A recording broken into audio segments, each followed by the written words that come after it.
எல்லாருக்கும் ஃப்ரெண்ட்ஸ் இது என்ன பார்த்தீங்கன்னா எல்லோ பூசணிக்காய் கொடிங்க. எல்லோ பூசணிக்காய் கொடி காய ஆரம்பிச்சிட்டாங்களேங்க. இது பார்த்தீங்கன்னா அங்கங்கே பீர்க்கங்காய் பிஞ்சு பிடிக்க ஆரம்பிச்சிட்டாங்க. இந்த கொடியில் பார்த்தீங்கன்னா பாவல், பீர்க்கங்க, புடலங்க, எல்லோ பூசணி எல்லாமே சேர்ந்து அட் டைமில் ஒரே கொடியில் படுறாங்க.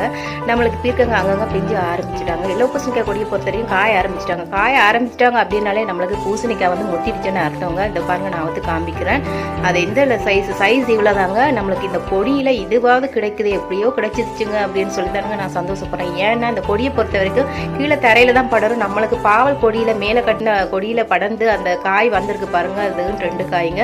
இவ்வளவுதாங்க சைஸ் முத்திட்டாங்க பாருங்க. லைட்டா ஒரு எல்லோ கலர் அடிக்கிறாங்க. கொடி வந்து காய ஆரம்பிச்சிட்டாங்களுங்க. ஸோ இன்னும் கொஞ்சம் லைட்டா பச்சை இருக்கிறாங்க அப்படின்றதால நான் நாளைக்கு அறுவடை பண்ணலாம் அப்படின்னு சொல்லி விட்டுருக்கேங்க. நாளைக்கு அறுவடை பண்ணி உங்களுக்கு கட் பண்ணி உங்களுக்கு காமிக்கிறேங்க.